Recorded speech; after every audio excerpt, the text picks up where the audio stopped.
नमस्कार दोस्तों, बहुत बहुत स्वागत है आप सभी का एग्री मस्ती में। और दोस्तों, ये वीडियो है farming system, precision farming and sustainable agriculture, BSc agriculture छठवें सेमेस्टर का दोस्तों।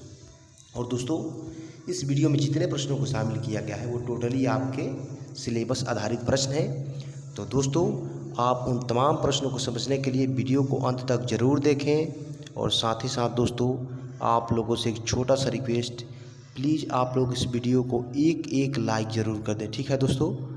और मुझे पूरा उम्मीद है कि आप लोग इस वीडियो को लाइक कर देंगे। और साथ ही साथ दोस्तों, आप लोग के लिए एक बहुत ही महत्वपूर्ण सूचना, जिन छात्रों को इसका पीडीएफ चाहिए वो लोग मुझे डायरेक्ट व्हाट्सएप से जुड़ सकते हैं। और साथ ही साथ टेलीग्राम ग्रुप को भी ज्वाइन कर सकते हैं। टेलीग्राम ग्रुप और व्हाट्सएप ग्रुप का जो लिंक है वो आपको डिस्क्रिप्शन बॉक्स में मिल जाएगा, तो आप लोग वहाँ से ग्रुप ज्वाइन करके पीडीएफ ले सकते हैं, ठीक है दोस्तों। तो दोस्तों, बहुत हुआ बकवास, अब चलते हैं वीडियो पे सीधे। और दोस्तों देखिए दोस्तों, सबसे पहला प्रश्न है OFRA का पूरा नाम, यानी दोस्तों OFRA का पूरा नाम क्या होता है? तो दोस्तों, इसका मतलब होता है on farm agricultural research, on farm agriculture research, ठीक है। ये हो गया आपका OFRA का पूरा नाम, ऑन फार्म एग्रीकल्चर रिसर्च। और आगे आइए दोस्तों, आगे है आर्थिक तथा सामाजिक आधार पर कृषि प्रणाली के प्रकार है। तो दोस्तों, आर्थिक तथा सामाजिक आधार पर कृषि प्रणाली के कितने प्रकार हैं दोस्तों? 7 प्रकार है, ठीक है। और दोस्तों आगे है रैंचिंग कृषि कहाँ प्रचलित है दोस्तों? दोस्तों, रैंचिंग कृषि जो है ये आपका ऑस्ट्रेलिया, डेनमार्क, अमेरिका तथा पर्वतीय भारत में प्रसिद्ध है। और दोस्तों, रैंचिंग कृषि क्या होता है? तो दोस्तों, रैंचिंग कृषि का मतलब होता है ऐसे क्षेत्र जहाँ पे चारागाह होता है, लोग अपने पशुओं को स्पेशली चराने के लिए ले जाते हैं, ठीक है। तो ये होगा आपका रैंचिंग कृषि, जो कि मुख्य रूप से ऑस्ट्रेलिया, डेनमार्क, अमेरिका तथा भारत के कुछ हिस्से पर्वतीय हिस्सों में प्रचलित है। और आगे देखिए दोस्तों, आगे है फसलोत्पादन के साथ साथ पशुपालन तथा डेयरी उद्योग को कहते हैं दोस्तों। क्या कहते हैं? अगर आप फसल उत्पादन के साथ साथ पशु पालते हैं और साथ ही साथ डेयरी उद्योग को भी रखते हैं तो उसको क्या कहेंगे? तो उसको कहेंगे मिश्रित खेती। क्या दोस्तों? मिश्रित खेती, ठीक है। और आगे है दोस्तों फुल फॉर्म ऑफ ITK, यानी दोस्तों ITK का फुल फॉर्म है, पूरा नाम क्या होता है दोस्तों? तो दोस्तों, इसका मतलब होता है इंडिजेनियस टेक्निकल नॉलेज, यानी दोस्तों स्वदेशी पारंपरिक ज्ञान, ठीक है दोस्तों। इंडिजेनियस टेक्निकल नॉलेज हो गया आपका ITK का फुल फॉर्म।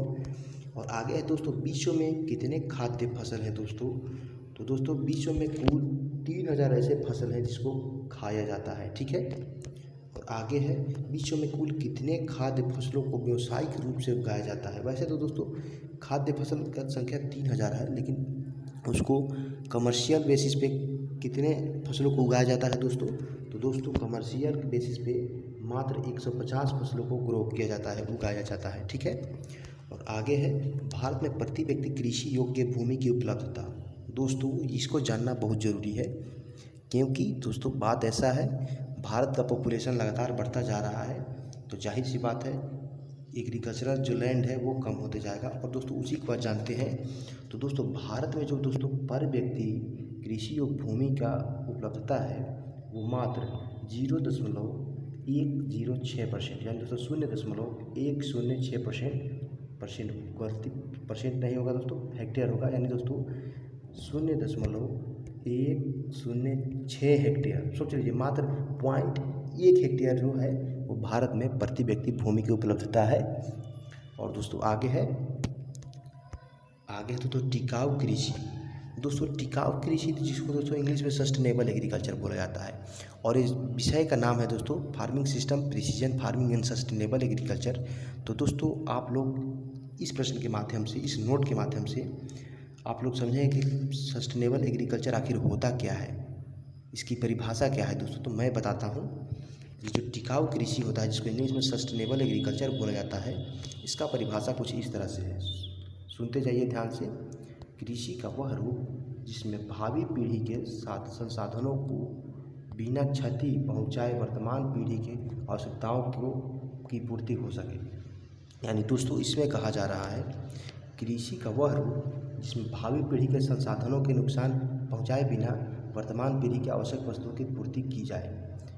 जैसा कि दोस्तों जो प्राकृतिक संसाधन है जितने उपलब्ध हैं उसको इस तरह से यूज करना जिससे कि हमारा काम भी हो जाए और आने वाले समय के लिए वो ख़राब ना हो। ठीक है, ये हो गया। एक दोस्तों ये इस परिभाषा को किसने दिया था, तो हार्वुड नाम का वैज्ञानिक ने दिया था। किसने, हार्वुड नाम के वैज्ञानिक ने दिया था।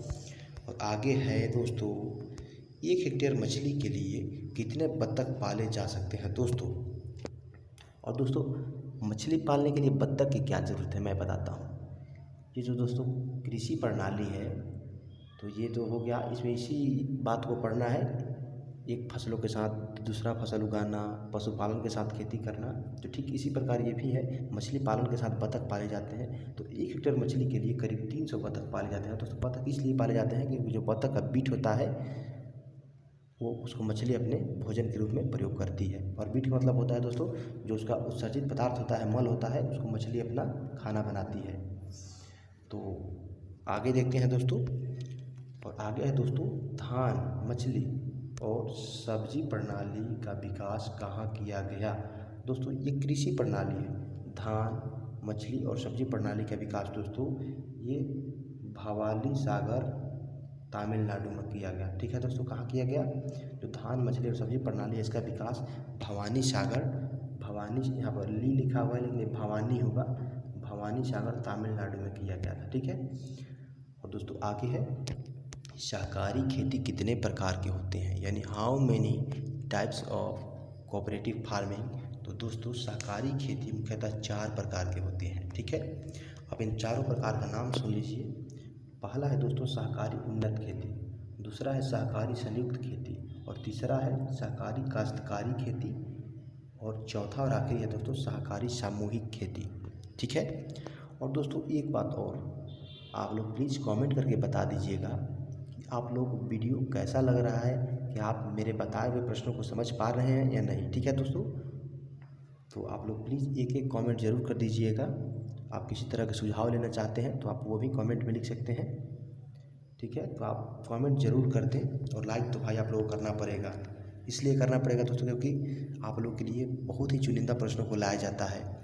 और मैं बार बार बोलता हूँ कि इन तमाम प्रश्नों का महत्व आपको तब पता चलेगा जब आप पेपर देंगे तब, क्योंकि आप जाएंगे पेपर दें तो आपको पता चलेगा जो इस वीडियो में बताया जा रहा है ठीक इसी से प्रश्न उसमें पूछा जाएगा। ये तो कंफर्म नहीं है कि ये सब प्रश्न आएंगे, लेकिन दोस्तों इससे बहुत सारे प्रश्न फंसेंगे। और आगे है दोस्तों, निगम संचालित खेती किस देश में प्रचलित है। तो दोस्तों ये निगम या जिसको दोस्तों कॉर्पोरेट बोला जाता है, दोस्तों निगम संचालित खेती मुख्य रूप से संयुक्त राज्य अमेरिका यानी दोस्तों USA में क्या है दोस्तों प्रचलित, पॉपुलर है। ठीक है, USA में पॉपुलर है आपका निगम संचालित खेती या दोस्तों कॉर्पोरेट फार्मिंग। और आगे है दोस्तों शुष्क कृषि प्रणाली यानी दोस्तों ड्राई फार्मिंग सिस्टम किसे कहते हैं। तो दोस्तों शुष्क कृषि प्रणाली या जिसे ड्राई फार्मिंग सिस्टम कहा जाता है, जहां वर्षा का जो मात्रा है वो 800 mm से कम होता है। ठीक है दोस्तों, किसे कहते हैं दोस्तों शुष्क कृषि प्रणाली, जहां पे वार्षिक वर्षा 800 mm से कम होती हो। और आगे है दोस्तों, भारत में कृषि जलवायु क्षेत्र को किसने बांटा, मतलब भारत में जो आपके 15 कृषि जलवायु क्षेत्र है, आगे आपको देखने को मिलेगा इसी वीडियो में। तो दोस्तों जो भारत में कृषि जलवायु क्षेत्र है इसको योजना आयोग ने 1989 में वर्गीकृत किया। और दोस्तों कितने वर्गों में बांटा, आगे देखिए। आगे है, भारत में कुल कितने जलवायु क्षेत्र हैं दोस्तों।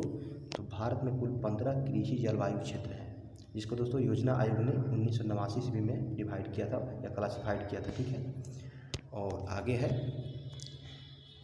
है दोस्तों, भारत में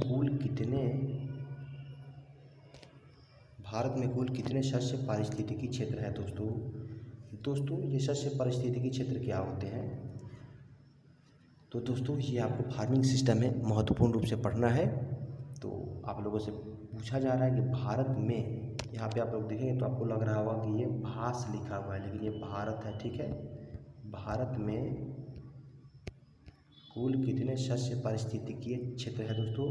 तो दोस्तों भारत में कुल 20 शस्य पारिस्थितिकीय क्षेत्र हैं। कितने हैं दोस्तों, 20।